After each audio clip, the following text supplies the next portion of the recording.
ब्राह्मण को सेफ कर रही है, क्या कर रही है? नहीं, ब्राह्मण का कोई दोष नहीं। जो कर्मकांडी पंडित है, जो आपके घर में आकर के हवन पूजा पाठ करा, वो किसी भी जाति का हो सकता है, जाति उसने बनाई है, पंडितों को फंसा दिया। पंडित कौन है? जो कर्मकांडी है, उसने जाति बनाई। ब्राह्मण तो श्रेष्ठ है, ब्राह्मण का कोई दोष नहीं है। ब्राह्मण इतना चतुर और चालाक है कि वो अपने आप को कैसे सेफ साइड करेगा, वो सारी बातें जानता है। ये कौन से लोग हैं जिन्होंने धर्म ग्रंथ लिखते वक्त अपने आप को इतना श्रेष्ठ मान लिया कि अपने आप को, रामायण में 74 से ज्यादा ऐसे लोग हैं जहाँ ब्राह्मण ने अपने आप को पूजनीय माना है। 37 से ज्यादा ऐसे लोग हैं जहाँ महिलाओं को पीटने की बात की गई। 32 से ज्यादा ऐसे लोग हैं जहाँ शूद्रों को क्या नाम है अपमानित करने की बात की गई। तो कौन से धर्म ग्रंथों की बात कर रहे हो आप? किस जाति व्यवस्था की बात कर रहे हो आप? ये ओबीसी यादव को कह रहा है ना, हम भी शूद्र। अखिलेश यादव ने लिख दिया मैं भी शूद्र। अब सुधरने लगा ना, शंभू जी भी लिखेंगे थोड़े दिन के बाद में हम भी शूद्र। पिटेंगे सब, किसी में 100 लाठी पड़ेंगे, किसी में 50। हाँ, हम संविधान को मानने वाले लोग हैं। आप संविधान को मानते हो? ओबीसी समाज के लोग हम संविधान कब से मानने लगे? सबसे ज्यादा तो कापड़ तुम ही ला रहे हो, सबसे ज्यादा तो मंत्रों की लड़ाई में ओबीसी है, सबसे ज्यादा तो क्या नाम है कर्मकांड ओबीसी कर रहा है, सबसे ज्यादा तो शेड्यूल कास्ट का शोषण ओबीसी कर रहा है, सबसे ज्यादा तो लाठी ओबीसी मार रहा है। यादव समाज से पूछो ललित सिंह यादव कौन है, पता नहीं। पालों से पूछो, गडरियाओं से कि पेरिया रामास्वामी नायक कौन थे, पता नहीं। सैनियों से पूछो कि फूले कौन थे, पता नहीं। तो क्या पता है कि राम को हमारे थे, कृष्ण हमारे थे। उन्हें अपने वाले पता नहीं ओबीसी समाज को, दूसरे वाले सारे पता है उनको। तो ओबीसी समाज के साथ तो दिक्कत शंभू जी आपके वालों के साथ यही है। जो इस देश के अंदर ब्राह्मण है वो इतना समझदार और इतना चतुर और इतना चालाक है, उसकी जितनी तारीफ की जाए उतनी कम है। वो वक्त की नजाकत को देख करके बोलता है, उसे मालूम है आने वाला तूफान जो है उसकी रफ्तार क्या है। उनको जब मोहन भागवत जी को ये पता चला कि देश के अंदर जाति और धर्म को लेकर के जिस प्रकार से ओबीसी समाज ने तमाम धर्म ग्रंथों के खिलाफ जो एक अभियान छेड़ रखा है, चाहे वो स्वामी प्रसाद मौर्य हो, चाहे दिल्ली राजेंद्र पाल गौतम हो, चाहे बिहार में चंद्रशेखर यादव हो, ये जो बूम बन रहा है, चाहे वो जाट हो, गुर्जर हो, और चाहे वो यादव हो, पटेल हो, कुर्मी हो, ये तमाम जाति ओबीसी समाज की जो है, जो जाति और धर्म को और धर्म ग्रंथों को लेकर के जो बूम बन रहा है, उनको लगा है कि अगर ये बूम इसी प्रकार से बनता चला गया तो कहीं ना कहीं उनकी सरकार जो है, जो धर्म के नाम पर और चल रही है, ये सरकार उखड़ ना जाए। तो अब उनको काउंटर करना है। मोहन भागवत जी ब्राह्मण है और वो भी मैं समझता हूँ कि महाराष्ट्र के ब्राह्मण है, और महाराष्ट्र के ब्राह्मण तो अपने आप में बड़े श्रेष्ठ होते हैं। तो उन्होंने ये समझा कि इसको कैसे काउंटर किया जाए। उन्होंने उस बात को काउंटर करने के लिए कि जाति को ये कह दीजिए कि जाति जो है वो पंडित ने बनाई है, ठीक है। तो ये कह करके उन्होंने, पंडित और ब्राह्मण में भी तो अंतर होता है। हाँ, मैं वही तो कह रहा हूँ ना, मैंने कहा कि ब्राह्मण इतना चतुर और चालाक है कि वो अपने आप को कैसे सेफ साइड करेगा, वो सारी बातें जानता है। मोहन भागवत ने पंडितों को फंसा दिया। पंडितों को फंसा दिया। पंडित कौन है? पंडित वो है जो पूजा जो कर्मकांडी है, उसने जाति बनाई।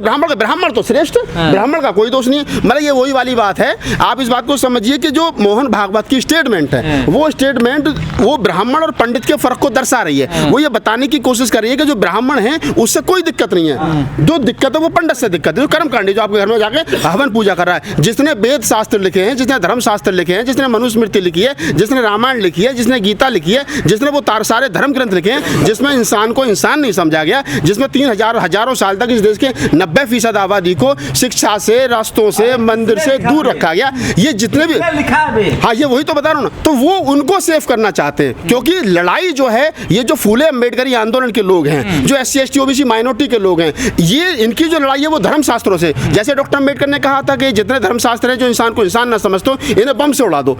तो अब आप समझिए कि आज उस रास्ते पर ओबीसी समाज चल पड़ा है। तो ये बेचैनी कहीं ना कहीं मोहन भागवत जी को सता रही है, और उस बेचैनी का कारण है कि उन्होंने इस प्रकार की स्टेटमेंट दी। साम्राज्य हिलने लगा। उनको लग रहा है कि ये जाति अभी धर्म के नाम पर। भाई साहब, उन्होंने किस पर आरोप लगाया? उन्होंने कहा कि पंडितों ने लिखी है, ये तो हो गया है। पंडित मतलब तो आप भी पंडित हैं। मैं वही तो कह रहा हूँ। मैं शंभू जी इस सवाल का जवाब दे चुका। मैं वही कह रहा हूँ कि वो जात पंडित और ब्राह्मण में फर्क कर रहे हैं, और ब्राह्मण को सेफ कर रही है। क्या कर रहे हैं? नहीं, ब्राह्मण का कोई दोष नहीं। जो कर्मकांडी पंडित है, जो आपके घर में आकर के हवन पूजा पाठ करा, वो किसी भी जाति का हो सकता है, जाति उसने बनाई है। तो वो उस बात को कहीं ना कहीं, क्योंकि वो जैसा मैंने बताया कि उनको लग रहा है कि वर्तमान समय में जो धर्म ग्रंथों को लेकर के जो युद्ध चल रहा है, जो जिस प्रकार की भाषा का इस्तेमाल धर्म ग्रंथों को लेकर के देश के अंदर ओबीसी समाज लेकर के चल रहा है, तो उनको लग रहा है कि सत्ता कहीं इस मामले में ना चली है, क्योंकि धर्म के आधार पर सत्ता खड़ी है, और अगर धर्म को लोग समझ गए तो सत्ता हिल जाएगी। तो वो सत्ता को नहीं जाने दे रहे, इसलिए लोगों का ध्यान डाइवर्ट करने के लिए उन्होंने कह दिया कि जाति जो है वो पंडित ने बनाई है। नहीं, आप वो कुछ भी कह सकते हैं, उनके घर का मामला है, उनका घर वो पंडित ब्राह्मण से कुछ कह। ब्राह्मण नेता है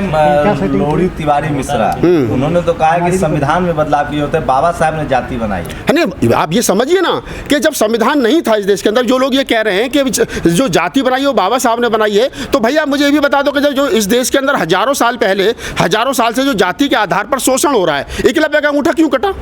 जरा बता दीजिए। महाभारत में कर्ण को युद्ध के मैदान से क्यों हटाया गया? क्योंकि वो शूद्र था। तो एक दिन की कहानी थोड़ी है ये। अगर सबरी के झूठे बेर खाने के बाद में सबरी को शूद्र बताया गया, उधर क्या नाम है उसको आपको आपत्ति क्या है जब तुलसी दुबे ने लिखा है कि ब्राह्मण का पैर धोकर पीने से पुण्य मिलता है, तो आपको आपत्ति क्या है? तो ब्राह्मण का पैर धोने से जिनको पुण्य मिलता हो, जिनको स्वर्ग में जाना वो जाएं, हमें नहीं जाना। हमें आपत्ति ये है कि अगर वो अपने आप को पूजनीय बता रहे हैं, बताएं, इसमें हमें कोई आपत्ति नहीं है, लेकिन वो दूसरे को ये ना कहें कि ये पूजनीय नहीं है। इसका क्या मतलब है? इसका मतलब आप अपने आप को श्रेष्ठ रखते हुए, आप अपने आप को श्रेष्ठ रखें, इसमें नो डाउट आप रखिए, लेकिन कम से कम दूसरे को आप अपमानित मत करिए। तो आप दूसरे को अपमानित करने का काम करें। वर्ण व्यवस्था को मानना चाहता है, उससे तो आपको क्या आपत्ति है? हमको जिसको पैर धो के हमको पीना है। मैं वही कह रहा हूं शंभू जी कि जो लोग वर्ण व्यवस्था में रहना चाहते वो रहें, लेकिन जो लोग वर्ण व्यवस्था में नहीं रहना चाहते हैं उन लोगों को ये कह देना यानी आप भी इस वर्ण व्यवस्था के स्तर, आपके साथ भी वही शोषण होगा जो वर्ण व्यवस्था कह रही है। तो मैं तो नहीं मानता भाई, हिंदुओं को कमजोर कर रहे हैं, हिंदुओं को तोड़ रहे हैं। नहीं, हाँ, हिंदू हैं कहाँ? कौन है हिंदू? आप हिंदू हैं?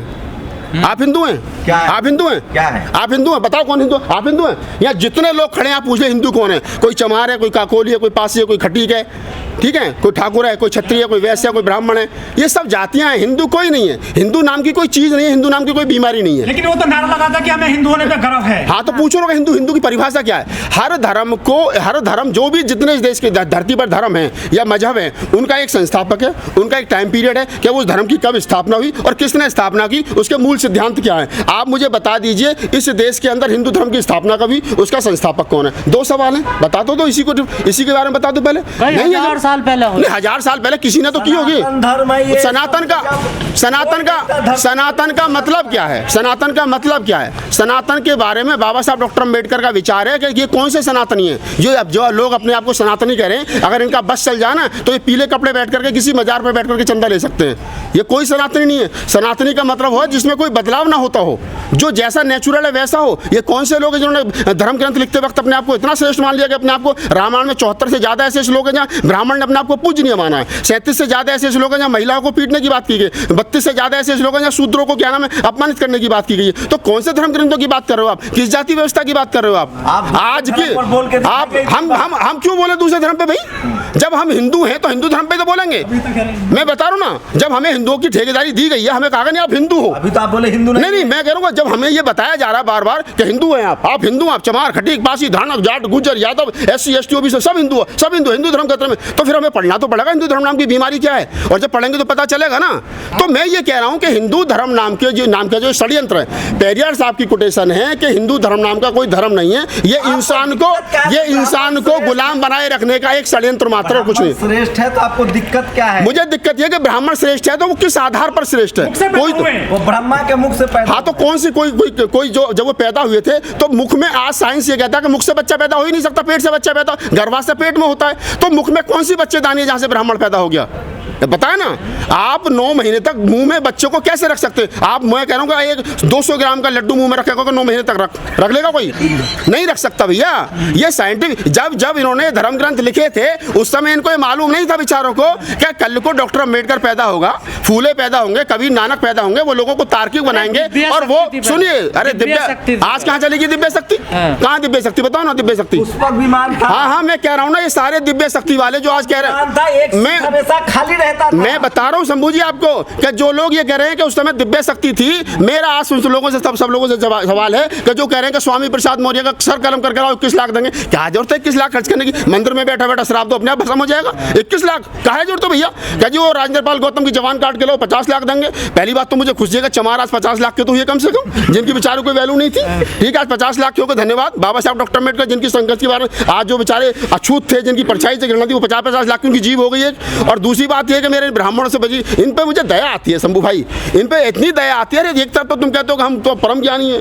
मैं ये कि मेरा एक सवाल है कि जब भगवान को ये पता था कि मैं पैदा होने के बाद में भगवान को नहीं मानूंगा और मुझे रोज 200 गाली दूंगा, तो उसने मुझे पैदा क्यों करा? भगवान सब कुछ जानता ना, भगवान ने मुझे पैदा क्यों किया? की लीला है। हाँ, प्रभु की लीला है ना, तो प्रभु झेलेगा इस लीला को। और मैं तो कहता हूँ कि जब ये मेरा और भगवान के बीच का मामला, मैं भगवान को नहीं मानता। ये जो बीच का आदमी है जो कह रहा है तुमने भगवान को ऐसा बोलते, ठेकेदार है? कौन है भाई तू? मैं भगवान को गाली दे रहा हूँ। बनना चाहिए कि नहीं?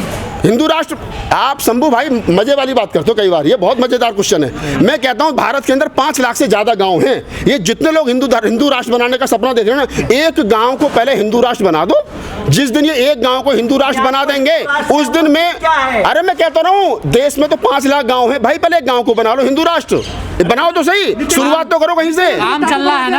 अरे काम तो मैं कह रहा हूँ, मैं जिस गांव में पैदा हुआ, चलो मैं अपने गांव से शुरुआत करवा रहा हूँ। बुलाओ नित्यानंद स्वामी को, मेरा गांव डिस्ट्रिक्ट बुलंदशहर। अरे धीरेंद्र शास्त्री हो या, हाँ मैं बता तो रहा हूँ, मैं जिस गांव में पैदा हुआ हूँ उस गांव में आप चलिए, उस गांव को आप हिंदू राष्ट्र बना करके दिखाइए, या कोई एक गांव चुन लीजिए, आप किसी एक गांव को हिंदू राष्ट्र बना करके दिखाइए, मैं आपके टांग के नीचे से निकल जाऊँ। जो काम हो ही नहीं सकता, जो काम संभव ही नहीं है, जिसको संविधान अनुमति नहीं देता, ये लोग जो कह रहे हैं कि तुम मुझे साथ दो, मैं रामचरितमानस में एक श्लोक दिलीप मंडल ने कोट किया है कि ब्राह्मण का पैर धोकर पीने से पुण्य की प्राप्ति होती है। हाँ तो अच्छी बात है, जिनको पुण्य चाहिए वो पिए, हमें तो नहीं चाहिए पुण्य। हमें तो संविधान पढ़ के, डॉक्टर अम्बेडकर, फूले अम्बेडकर ये आंदोलन को पढ़ के पुण्य की प्राप्ति होती है, क्योंकि हमें पता है 70 साल पहले इस देश के अंदर ना हमें पढ़ने का अधिकार थे SC ST OBC को, इस देश के 85% आपकी क्या राय है? अडानी लुटेरा है या देश निर्माता है? अडानी को पहले जेल में डालो पकड़ के, सबसे पहले ये काम किया जाए ताकि वो भाग ना जाए ललित और दूसरे लोगों की तरह, और फिर विचार किया जाए, फिर भारत की जो एजेंसियां, जांच एजेंसियां वो जांच करें, अगर वो दोषी है रिजर्व बैंक को वापस की जाए जो उसने पैसा लिया है यहाँ का, और उसमें मोदी जी भागीदारी है क्योंकि मोदी जी के वो मित्र हैं, परम मित्र। तो मोदी जी पर भी, जैसे हमारे 20 साल 25 साल पहले एक बार नरसिंह राम पर मुकदमा चला था, मानस की प्रतियां जिला उन पर रासुका लग गया है। कोई बात नहीं, अरे हम कह रहे हैं भाई साहब, हम तो अभी यहाँ भी फालतू तो घूम रहे हैं, यहाँ भी रोटी खाते घूम रहे हैं, जेल में पहुंचा दो कम से कम टाइम से तो मिलेगी, खाने की चिंता नहीं रहेगी, कमाने की चिंता नहीं रहेगी। हमारे लिए जेल कोई बड़ी चीज नहीं, चंदा मिलेगा कौन सी आपत आ गई, समाज को एक नया नेता मिल जाएगा, भेजो तो सही। मैं करूँ 200-250 मुकदमे राहुल नागपाल पे करो तो सही यार, ये नहीं कर सकते। ये लोग तर्क से डरने वाले लोग हैं, और मैं कोई ऐसी बात बोल नहीं जिससे मुकदमा हो, मैं सिर्फ वो बात बोल रहा हूँ जो फूले अम्बेडकरी आंदोलन के लोग, चाहे बुद्ध कबीर, नानक, रैदास, फूले, डॉक्टर अम्बेडकर, काशीराम ने जो बात कही, मैं उसी बात को सिर्फ आगे बढ़ा रहा हूँ, मैं नया काम कोई नहीं कर रहा। हिंदू द्रोही हैं, हम हिंदू विरोधी हैं, हम हिंदुओं को तोड़ रहे हैं। ओ भाई साहब, हम हिंदू द्रोही, हम हिंदू विद्रोही नहीं है। हम हिंदू धर्म के अंदर, अगर पहली बात तो मैंने कहा कि हिंदू धर्म नाम की कोई बीमारी है ही नहीं, ठीक है। अगर जो लोग ये कहते हैं कि हिंदू धर्म नाम की कोई चीज है, तो मेरा उनसे सवाल है कि जो, अगर तुम मुझे हिंदू मानते हो और जो हिंदू धर्म के धर्म ग्रंथों में गलत बात लिखी है उनमें सुधार करने में आपत्ति क्या, सुधार करिए। मैं आपके धर्म में रहने से मना थोड़ी कर रहा हूँ, लेकिन भाई शंकराचार्य मेरा ही बनाओ ना, पुजारी मेरे भी बनाओ ना, मंदिरों में मेरी हिस्सेदारी दो ना।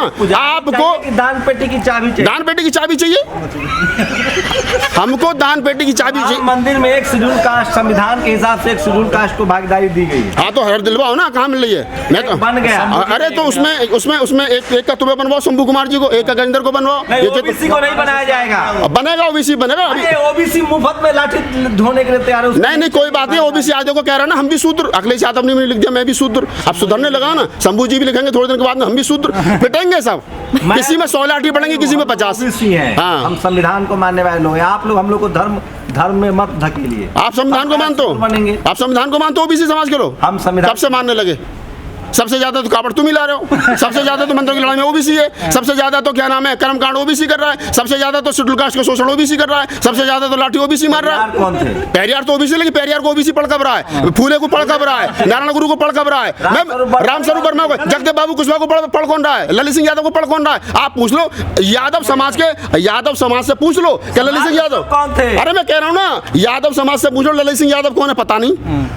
पालों से पूछो, गडरियाओं से कि पेरियार रामास्वामी नायक कौन थे, पता नहीं। सैनियों से पूछो कि फूले कौन थे, पता नहीं। तो क्या पता है कि राम को हमारे थे, कृष्ण हमारे थे, उन्हें अपने वाले पता नहीं ओबीसी समाज को, दूसरे वाले सारे पता है उनको। तो ओबीसी समाज के साथ तो दिक्कत शंभू जी आपके वालों के साथ यही है। बिहार में राजपूत वर्सेस यादव की लड़ाई छिड़ी हुई है। अच्छी बात है, ओबीसी समाज जिस दिन जाग गया उस दिन काम आसान हो जाएगा, और जाग रहा है वो। आप जैसे शंभू भाई जैसे लोग आए हैं निकल करके, मुझे उम्मीद, प्रधानमंत्री नकली ओबीसी है। ये प्रधानमंत्री को ओबीसी कहना गलत बात है, ओबीसी की बेइज्जती मत करो। जो ओबीसी प्रधानमंत्री इस देश के अंदर ओबीसी की जाति जनगणना नहीं करवा सकता, मंडल कमीशन की बात नहीं कर सकता, मैं समझता हूँ वो फेक ओबीसी है, वो चाहे कोई भी है।